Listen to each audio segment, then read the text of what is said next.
The radio crackled to life. Lieutenant Robert Valliere pressed the handset closer to his ear, blocking out the sound of German machine guns tearing through the hedgerow 30 yards ahead. His hands were steady. They had to be. 6 men from his rifle platoon were pinned in that field, and if he gave the wrong coordinates, American shells would kill them instead of saving them. He spoke calmly. Grid numbers, distance, a single word at the end, TOT. Miles behind the front lines, across the Norman countryside, artillery crews stopped loading shells. Battery commanders checked their watches, synchronized minutes earlier by radio. Sergeants barked orders. Gunners spun elevation wheels with practiced hands. Some batteries were 3 miles from the target. Others were 8. But every gun was pointed at the same patch of French farmland where German troops were forming up for a counterattack. The Germans saw nothing, heard nothing. No ranging shot whistled overhead. No preparatory barrage gave them time to scatter. There was only silence, and then the world ended. 48 guns fired at different moments from different positions, sending shells on different trajectories through the summer sky. But mathematics does not lie, and the fire direction centers had done their work perfectly. Every shell, no matter how far it traveled or how high it climbed, arrived at the exact same instant. The German position simply ceased to exist. The explosion was so sudden, so complete, that Lieutenant Valliere's pinned soldiers did not hear the guns fire. The first sound was the detonation, one massive, overwhelming roar where a company of enemy infantry had stood seconds before. Valliere lowered the handset. His voice was still calm when he spoke to his platoon sergeant. Move them up. This was not luck. This was not overwhelming numbers. This was something the German army had never encountered before and would never find an answer to. This was time on target, and it belonged to America alone. When America entered the Second World War in December 1941, it faced enemies who had been killing for years. The Wehrmacht had crushed Poland, France, and the Low Countries. Japan ruled half of Asia. Both possessed armies hardened by campaigns most Americans could barely imagine. Every advantage had to be found. Every mistake would cost lives.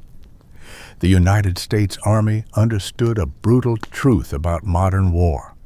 Infantry takes ground, but only if they can move forward without being slaughtered. Tanks break defenses, but only if those defenses have been shattered first. Air power dominates when the weather permits, but rain and fog ground planes for days. What remains constant in every season, across every battlefield, is artillery. American guns were not dramatically superior to German artillery. The standard 105mm howitzer was comparable to anything the Wehrmacht fielded. Some American units even used captured German guns because the performance difference was negligible. On paper, there was no reason American artillery should dominate. But wars are not fought on paper. They are fought by men with radios, maps, and seconds to make decisions that will save lives or end them. Captain Charles Hazlitt was 26 years old when he took command of a fire direction center in Normandy. He had never fired a gun in combat. His weapon was mathematics. When forward observers called for fire, Hazlitt and his team calculated firing solutions for multiple batteries simultaneously, accounting for distance, wind, ammunition type, and the curvature of the earth itself. Within 3 minutes, he could coordinate the fire of 60 guns scattered across 10 miles of countryside, all focused on a target he would never see with his own eyes. This required technology that simply did not fail. The U.S. Army had developed FM radio systems based on equipment originally used by Connecticut police departments. These radios transmitted clearly over 40 miles, even through hills and forests. German radios, by comparison, used older VHF technology that crackled with static and failed in bad weather. When German artillery tried to coordinate multi-battery fire missions, they relied on telephone lines strung across battlefields where every shell, every tank, every artillery strike could sever the connection. Americans used radios that never went silent. But radios and mathematics meant nothing without men willing to stand in the open and call the fire down.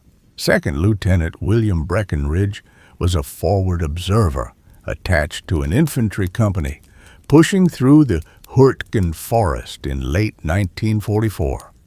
His job was simple and suicidal. Move with the lead platoon, identify resistance, call artillery, survive. On November 8th, his company walked into a German defensive line anchored by machine guns and mortars, dug into bunkers they could not see until it was too late. Men dropped in the first 10 seconds. The company commander screamed for smoke. Breckinridge was already on the radio. He gave coordinates while bullets snapped past his head. He adjusted fire while German mortars walked toward his position. Within 90 seconds, American orphemeter shells began landing on the bunkers, not scattered randomly but precisely where he told them to fall. The German fire slackened, stopped. Breckinridge called for high explosive. The bunkers collapsed. The company moved forward. Breckinridge moved with them, already scanning for the next target. He survived the war. Hundreds of infantrymen survived because of him, and he was one of thousands of forward observers who did the same thing every day on every front where Americans fought. Even more revolutionary were the men who directed fire from the air. First Lieutenant Donald Spencer flew a Piper Cub observation plane so small and slow that German soldiers joked they could shoot it down with a rifle. They were not entirely wrong. The L-4 Grasshopper had no armor, no weapons, and a maximum speed barely faster than a car on a highway. But it could see over hills into valleys and behind enemy lines where ground observers were blind. Spencer flew at treetop level over German positions in France, circling slowly while anti-aircraft fire tried to bracket him. He radioed corrections in real time, coordinates, adjustments, confirmations. From the ground, American artillery batteries fired shells that he watched climb, arc, and fall exactly where he told them to go. 95% of all American artillery strikes in some campaigns were directed by pilots like Spencer, unarmed men in canvas and aluminum aircraft who made themselves targets so the guns could find theirs. German artillery learned to stop firing the moment American spotter planes appeared overhead. They knew what would follow. Within minutes, American shells would begin falling on their positions with accuracy that seemed impossible. Better to stay silent and survive than to fire and be obliterated. But the true revolution, the technique that no other army on earth could replicate, was time on target. Traditional artillery operates on a predictable rhythm. A battery fires ranging shots. Observers watch where they land. Corrections are called. The battery adjusts. More shells follow. Eventually, fire concentrates on the target. This process gives defenders time The first shell is a warning. By the time the barrage intensifies, soldiers have taken cover. Casualties occur, but they are survivable. Time on target eliminated the warning. When a fire direction center received a mission, it calculated not just how to aim the guns, but when to fire them. A shell fired from 3 miles away reaches the target faster than a shell fired from 8 miles away. Normally, this does not matter. Shells arrive in sequence, scattered over seconds or minutes. But American FDCs calculated the exact flight time for every shell from every battery assigned to the mission. Then they synchronized their watches by radio. The closest battery might fire last. The farthest might fire first. But every shell, whether from 6 guns or 60, arrived at the target in the same instant. Sergeant Otto Kraus of the 206th Volksgrenadier Division survived 3 years on the Eastern Front. He fought at Kursk. He survived Stalingrad. He knew what artillery sounded like when it wanted to kill you. Soviet bombardments came in waves that lasted hours, turning the earth into a moonscape. But you could hear them coming. You could count the seconds between impacts. You could survive if you kept your head down and your prayers short. American artillery was different. Kraus told his interrogators after his capture in France that American fire came auf einmal, all at once, ohne Einschießen, without ranging shots. There was no warning, no gradual buildup, no chance to take cover. The first sound you heard was the last sound some men ever heard, dozens of shells detonating simultaneously. He described trying to move his squad through a hedgerow near Carentan. They crossed into an open field. Within 30 seconds, the entire field exploded at once. He remembered the sound, a single massive roar that felt like it came from inside his skull. When the smoke cleared, he was alone. His entire squad was gone, dead, wounded, or scattered so completely he never saw them again. Kraus was 22 years old. He surrendered 4 days later. He told the Americans he was not afraid of dying. He was afraid of not hearing it coming. Field Marshal Erwin Rommel understood combined arms warfare better than most commanders in history. He had outmaneuvered British forces in North Africa with brilliance that earned him the nickname Desert Fox. But in Tunisia, facing American forces for the first time, Rommel wrote something that revealed a truth he did not want to admit. American spotter planes directed fire from numerous batteries onto every target across the battlefield. German troops could not move, could not regroup, could not counterattack without drawing fire that arrived faster than men could react. By 1944, when Rommel commanded defenses in Normandy, his frustration had turned to resignation. He wrote that the enemy's tremendous superiority in artillery and even more in the air has broken through the front. This was not a complaint about numbers. It was recognition that American artillery coordination had made conventional defense nearly impossible. The German army had excellent guns, well-trained crews, and experienced officers, but they could not coordinate fire the way Americans did.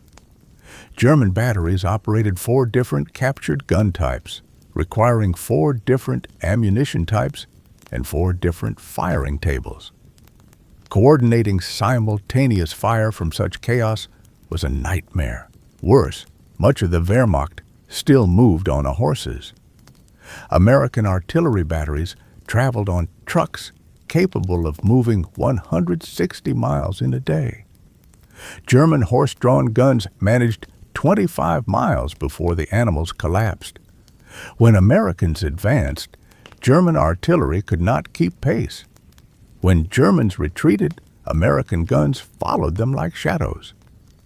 In August 1944, near Mortain, France, the 30th Infantry Division found itself surrounded on Hill 3. German forces attacked for 3 days, trying to dislodge the Americans and break through Allied lines. The 30th had no tanks. Air support was grounded by weather. Supply drops missed their positions. They were alone, except for one thing: they had forward observers. And those observers had radios. For 72 hours, American artillery surrounded Hill 13 with what survivors later called walls of hot steel. Every German approach drew immediate fire.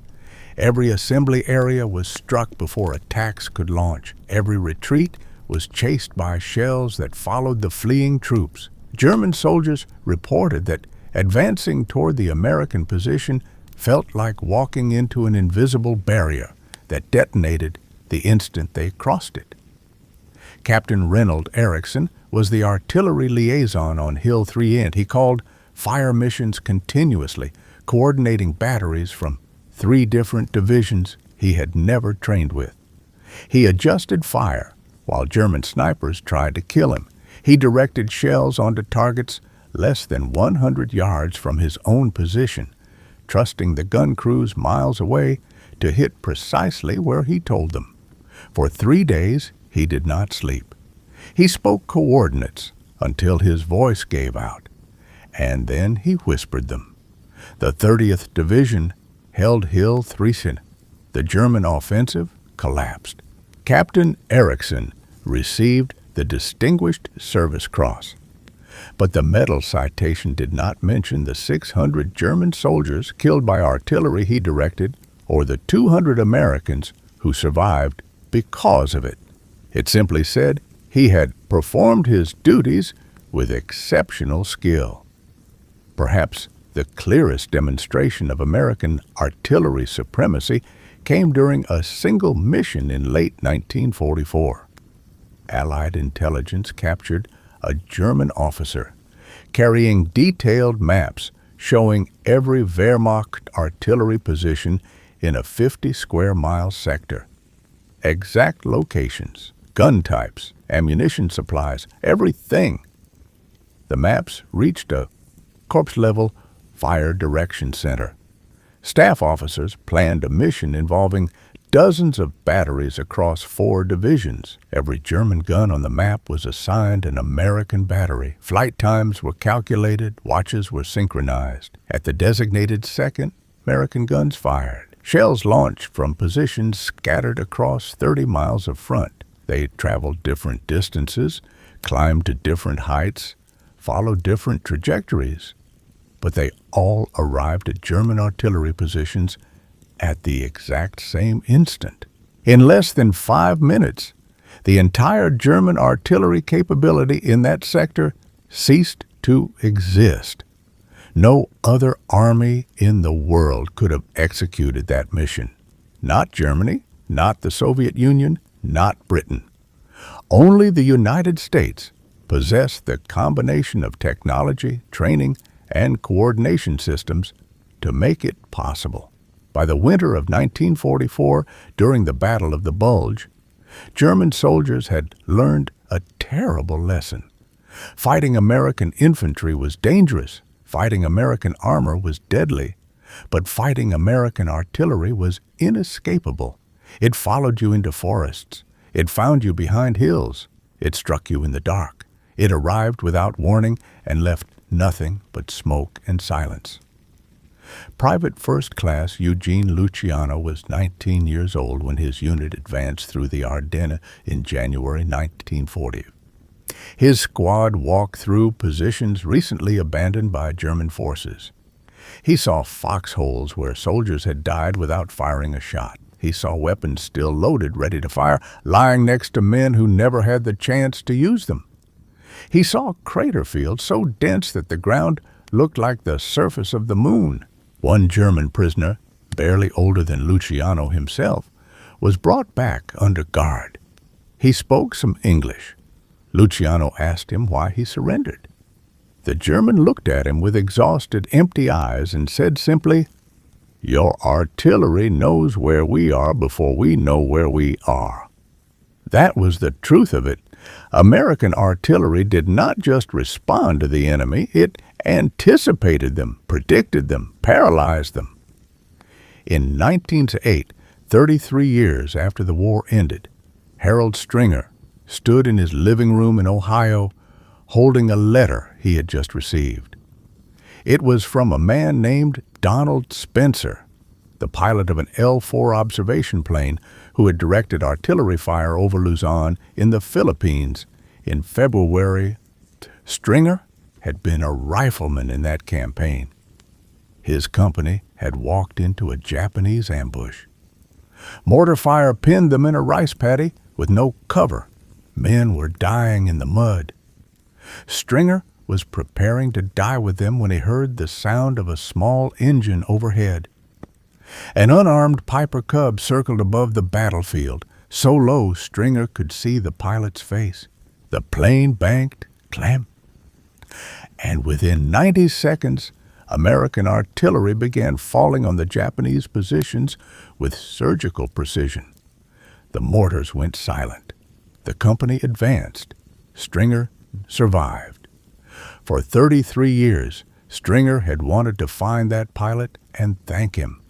He searched through veterans groups, wrote letters to military archives, and finally, in 1912, found Donald Spencer living in Oregon. The letter Stringer held was Spencer's reply. Spencer wrote that he barely remembered that specific mission.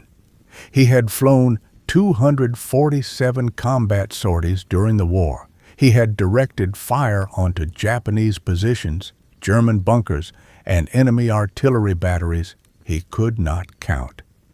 But he remembered the feeling, the knowledge that men on the ground were alive because he had done his job correctly. Stringer kept that letter until the day he died. His family found it in his desk drawer, folded carefully, read so many times the creases had nearly torn through. That was the power of American artillery. Not annihilation, not overwhelming force, but certainty.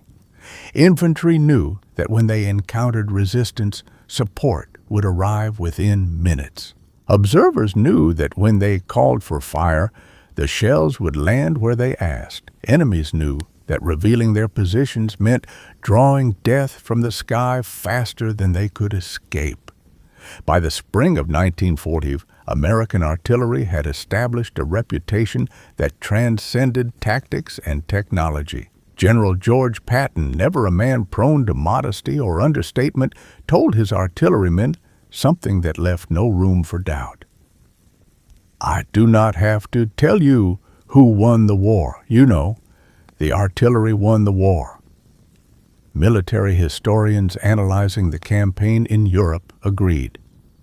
Historian Michael Dubler concluded that by mid-1944, field artillery had proved itself to be the most brilliant performer in the Army's combined arms team.